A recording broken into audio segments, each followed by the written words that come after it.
Anda kembali menyaksikan Kominfo Newsroom. Pemirsa, satu dekade kepemimpinan Presiden Joko Widodo, pemerintah melalui kementerian lembaga terkait berhasil melakukan mitigasi perubahan iklim. Mitigasi pemerintah terlihat dari jumlah kasus karhutla yang menurun sejak tahun 2017. Anomali iklim yang terjadi di seluruh dunia mendapat perhatian khusus pemerintah.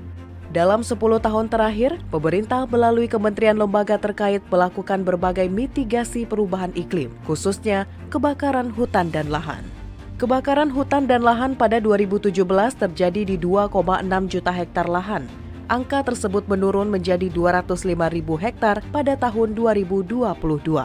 Di Indonesia sendiri, karhutla menjadi penyumbang terbesar emisi gas rumah kaca. Hal ini yang kemudian mendorong pemerintah pada tahun 2015 mengajak negara-negara lain menyepakati Paris Agreement. Paris Agreement atau Perjanjian Paris merupakan perjanjian internasional yang mengikat secara hukum tentang perubahan iklim. Perjanjian ini diadopsi 196 negara termasuk Indonesia di Konferensi Perubahan Iklim PBB pada 12 Desember 2015. Namun berlaku pada 4 November 2016. Tidak hanya itu, komitmen pemerintah mengurangi emisi gas rumah kaca diwujudkan dalam mitigasi pengurangan emisi gas rumah kaca dan peningkatan ketahanan iklim. Selama 10 tahun pemerintahan Presiden Joko Widodo, melalui Kementerian LHK menawarkan banyak solusi yang terbukti mampu menurunkan kasus kebakaran hutan dan lahan pada lahan mineral dan gambut. Kementerian LHK juga melakukan analisa iklim dan cuaca, modifikasi cuaca, patroli hutan, pencegahan, dan pemadaman. Upaya memperkuat Brigade Pengendalian Kebakaran Hutan dan Lahan, yakni Manggala Agni, juga terus dilakukan untuk mengelola risiko, pencegahan, dan tentunya penanggulangan kebakaran hutan dan lahan. Hasilnya, angka luas kebakaran hutan dan lahan mampu diturunkan secara drastis dari sekitar 2,6 juta hektar di tahun 2015 menjadi sekitar 205.000 hektar di tahun 2022. Pemirsa, Deputi Bidang Koordinasi Ekonomi Makro dan Keuangan Kemenko Bidang Perekonomian Ferry Irawan menilai kebijakan ekonomi di bawah kepemimpinan Presiden Joko Widodo telah menurunkan angka kemiskinan hingga 9,03%. Berbagai program kebijakan ekonomi digulirkan dengan menghabiskan anggaran sebesar Rp361 triliun selama 10 tahun terakhir.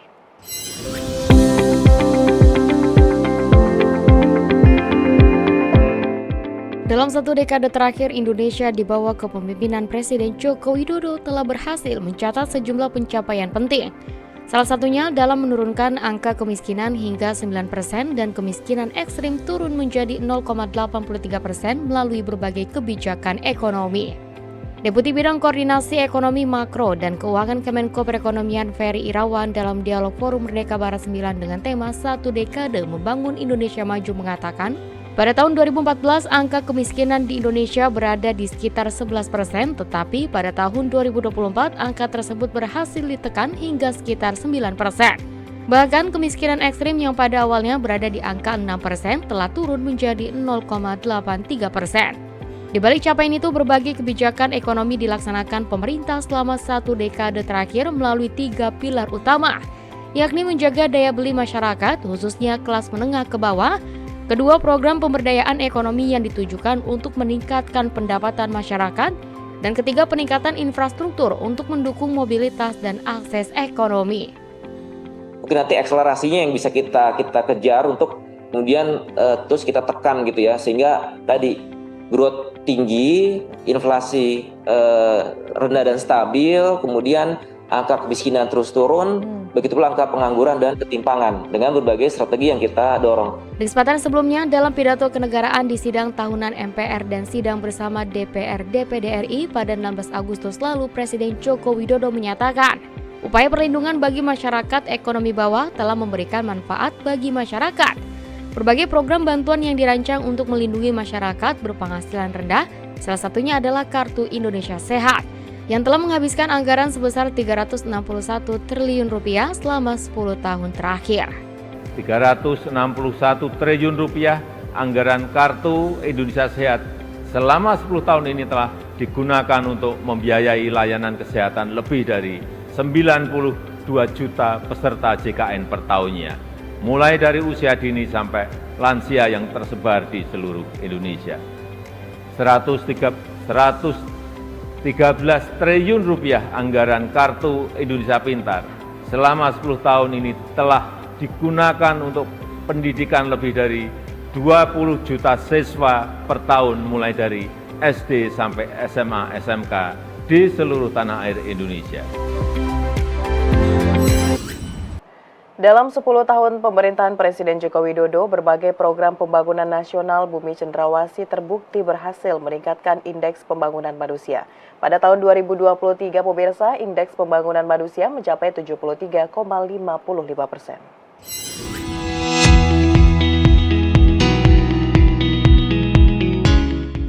Pemerintah terus mendorong berbagai program pembangunan di Bumi Cenderawasih yang tidak hanya fokus pada aspek fisik, tetapi juga pada pengembangan manusia sebagai kunci keberlanjutan kemajuan. Dalam 10 tahun pemerintahan Presiden Joko Widodo, berbagai program pembangunan nasional di Bumi Cenderawasih terbukti berhasil meningkatkan indeks pembangunan manusia.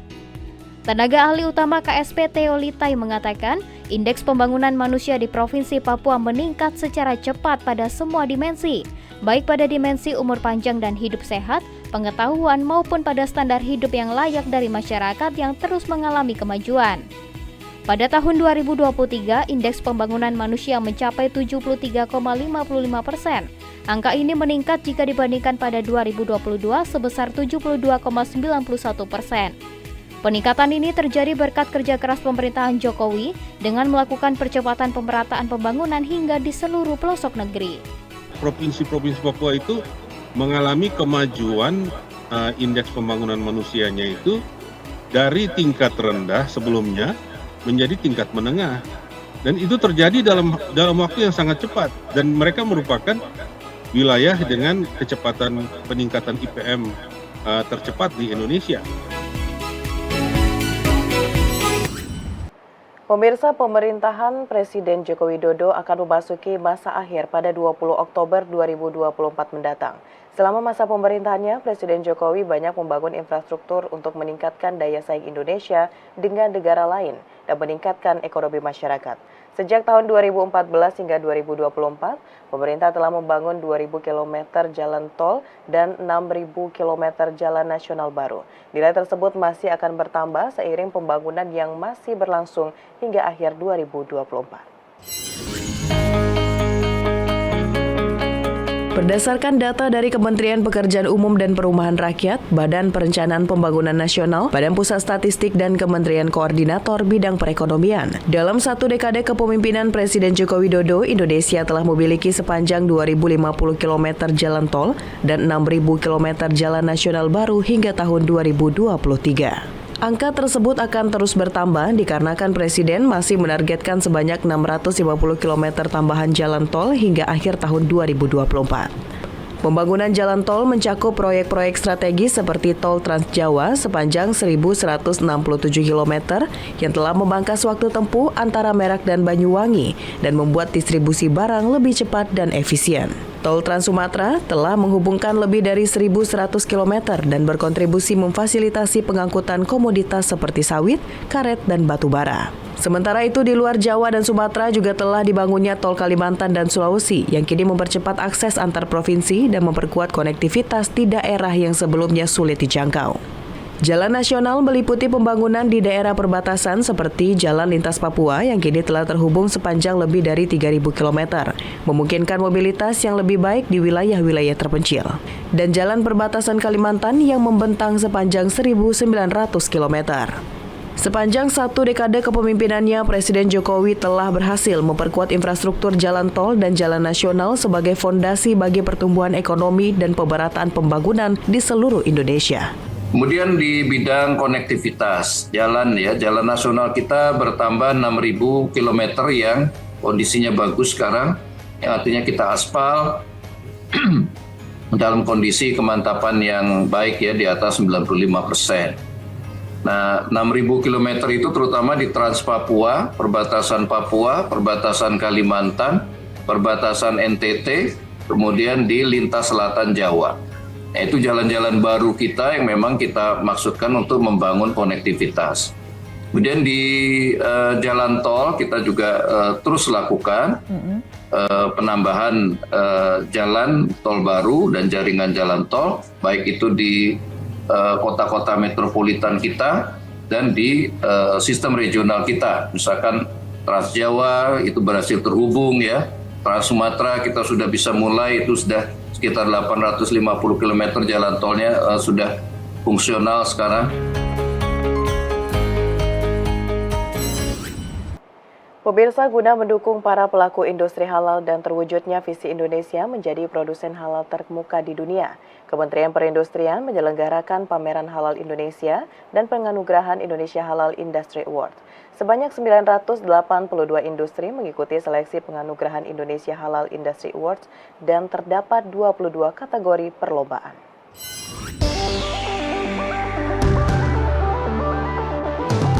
Industri halal di Indonesia semakin menunjukkan kinerja yang positif dengan pertumbuhan sektor unggulan halal value chain pada triwulan 1 2024 sebesar 1,94%. Angka ini didukung oleh pertumbuhan tinggi pada sektor makanan dan minuman halal serta modis fashion masing-masing sebesar 5,87% dan 3,81%. Meski menunjukkan kinerja yang positif, namun Menteri Perindustrian Agus Gumiwang Kartasasmita menilai angka ini masih rendah. Untuk itu, Kementerian Perindustrian terus berupaya dalam mendorong pengembangan industri halal di Indonesia serta optimalisasi penguasaan pasar halal, baik lokal maupun global. Salah satu upaya yang dilakukan adalah melalui sinergi dan kolaborasi dengan para stakeholder terkait dalam menjalankan program-program pengembangan dan pemberdayaan industri halal nasional.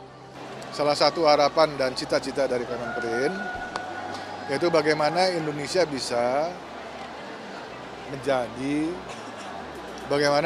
bisa menyelenggarakan pameran produk halal terbesar di dunia.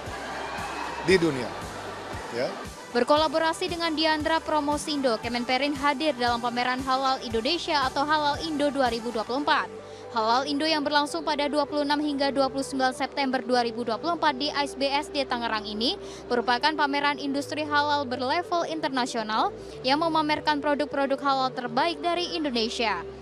Pameran yang diikuti lebih dari 300 tenan dari sektor makanan dan minuman, farmasi, kosmetik, tekstil hingga muslim fashion diharapkan dapat membuka peluang bisnis serta mendorong pertumbuhan industri halal Indonesia. Dalam rangkaian agenda Halal Indo 2024, Kemenperin juga menyelenggarakan penganugerahan Indonesia Halal Industry Awards 2024. Ia merupakan penghargaan yang diberikan kepada para pemangku kepentingan, meliputi para pelaku usaha industri, pakar, kementerian, instansi pemerintahan non-kementerian, pemerintah daerah, organisasi kemasyarakatan, dan lembaga jasa keuangan maupun pendidikan. Di tahun ini sebanyak 982 peserta mengikuti seleksi penganugerahan Indonesia Halal Industry Award dan terdapat 22 kategori perlombaan, mulai dari Best Halal Innovation, Best Halal Program Support, hingga Best Halal Supply Chain. Alhamdulillah tentunya kami dari PT Dexa Medica senang banget ya bisa jadi Best Halal Supply Chain di Kementerian Perindustrian IHIA 2024. Jadi ini adalah kepesertaan kami yang keempat tahun ini, jadi dari awal sampai akhir dan akhirnya ini bisa memperoleh kategori untuk Best Halal Supply Chain. Perasaannya tentunya senang banget, kemudian ini juga menjadi pemicu kami untuk terus menjalankan sistem jaminan produk halal secara konsisten. Nah, sebagai pemenang dari Best Halal Supply Chain tentunya kami dari memperkenalkan yang namanya end-to-end kompetensi dari tahap awal, mulai dari riset, kemudian penyediaan bahan baku sampai dengan fasilitas distribusi, itu seluruhnya sudah tersertifikasi halal. Pemirsa, usai jeda pariwara, Kominfo Newsroom akan kembali dengan informasi lainnya. Tetaplah bersama kami.